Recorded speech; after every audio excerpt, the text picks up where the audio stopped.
The ancient skyscrapers of Yemen, also known as the Old City, are one of the most interesting discoveries relating to early skyscraper architecture. These structures are found all over Yemen, but mostly in Sana'a. The Old City is a UNESCO World Heritage Site and has been a cultural and architectural landmark for over 2,000 years. Whether it is the Great Wall of China or Machu Picchu, the question always arises. Humankind was never short on intelligence. They made use of resources of their era and left us wonders and amazed us at the sight of such sites. Likewise, one of such wonders is the skyscrapers of Yemen.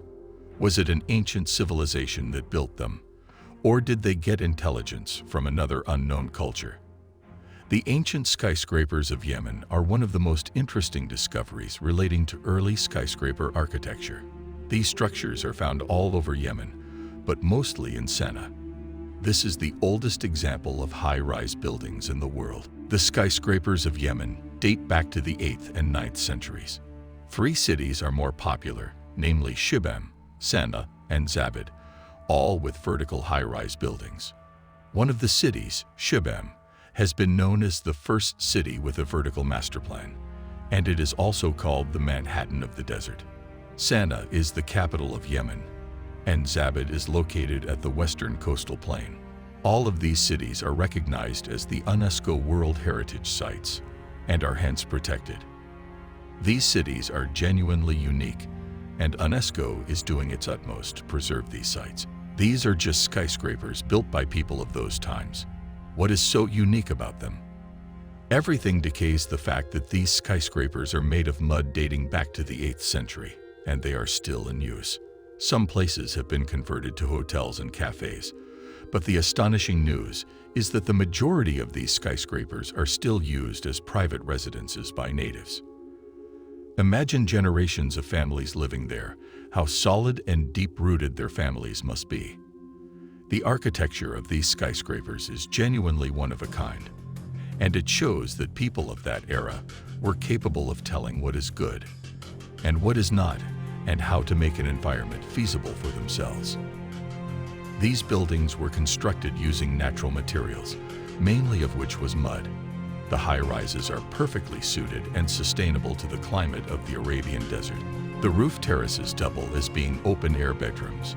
The screens on the windows allow the calm breeze to enter the house, even if it's the slightest, and it also allowed light, but removing heat, making less heat entering the structure. Shibam has its roots in the pre-Islamic era, where evidence of construction dates back to the 9th century. It is home to densely packed skyscrapers with 4 to 8 stories. The fortified ring wall has allowed the city to survive approx. 2,000 years besides its hazardous location right across to the Wadi floodplain. The town emerged as a beacon of wealth, also becoming a significant stop on the incense and spice route. It then began as a territory for rival families seeking political power, protection, and prestige from the Bedouin thieves. This idea of stacked houses quickly became popular, more specifically a modus operandi. The construction of hundreds of such buildings became the way. This solution eradicated vulnerabilities from attacks and simultaneously displayed the wealth of individuals there. It was built over the pre-Islamic capital of Shabwa, which got destroyed in 300 AD. Some remains of the earliest construction were still there, such as a castle built in 1220 and a mosque constructed in 904. However, the city of Shibam was reconstructed mainly after 1532, when a crushing flood swept the majority of the region, ruining the foundations of the city's skyscrapers. Although the city is located at the highest point strategically on the Wadi floodplain, it has often been the victim of flooding, prompting the protection of its outer walls. Shibam has been named as Manhattan of the Desert of the Chicago of the Desert. It represents the perfect and one of the earliest examples of rigorous planning based on vertical construction. Being a symbol for the resilience and rise of the Middle Eastern culture in the emptiness of the desert, it has been credited as the home of the first high-rise apartment skyscrapers. Another skyscraper city of Yemen, Sana'a, is 2,300 meters above sea level on a fertile basin. The The specific network of streets within the town is based on a hierarchy of private and public spaces. It prevails from all over the city, from major markets to entrance doors to houses to gates, with many gardens. Despite all the activity going on when stepping through Bab al-Yaman, Gate of Yemen, whether it be vendors selling, camels in tight circles crushing sesame seeds, or whatnot, the architecture of the place dominates every single thing. The lower floors of the building don't have a window due to them being used as working spaces or animal shelters. The windows above are covered by either mashrabiyah screens or stained glass, which protects the privacy of those living inside. Some buildings were also 7-story high. Many rooftops there had terraces, which multiplied the entertainment spots and became outdoor bedrooms for hot nights. Some terraces have been converted into cafe spaces as well. When viewing these high-rise buildings, one can only imagine themselves being in New York or Dubai because the sensation is similar. The only difference is that these were constructed thousands of years before modern skyscrapers. If we talk on a broad level, the city of Zabad used to be located on the part of the road between Mecca and India, the Aden-Mecca route. The network of lanes and streets in Zabad is occupied by an oval-shaped protective wall, organized according to the very early plan. What are some threats faced by these ancient skyscrapers? How did they stand so long?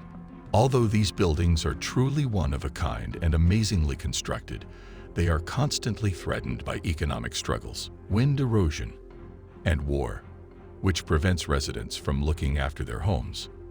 In 2020, UNESCO attempted surveying around 8,000 of these architectural areas and were able to restore 78 of these that was almost about to collapse.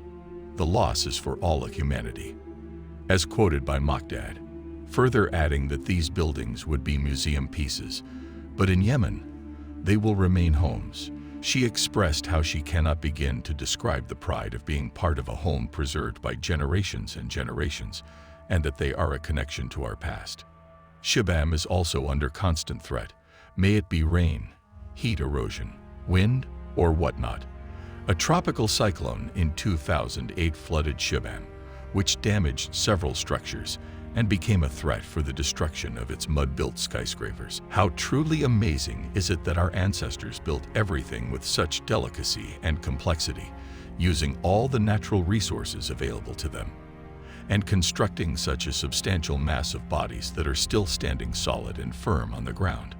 The skyscrapers of Yemen date back to the 8th century. Shibam is the first city with a vertical master plan. These buildings were built with many variables in mind, internal and external threats, such as wind, heat, and state enemies. The walls surrounding these cities provide excellent protection from external threats, such as war and floods. These sites have been added to the UNESCO World Heritage Site. Also, with the constant instability in the region and the continuous look after for the buildings, with generations living in these buildings, we know how genuinely deep-rooted these sites are for the world, and especially for those living there. Yemeni architecture is distinctive in its own right. It has a distinct style that distinguishes it from the architectural styles of other nations. Many Yemenis live in ancient skyscrapers that are built on top of each other.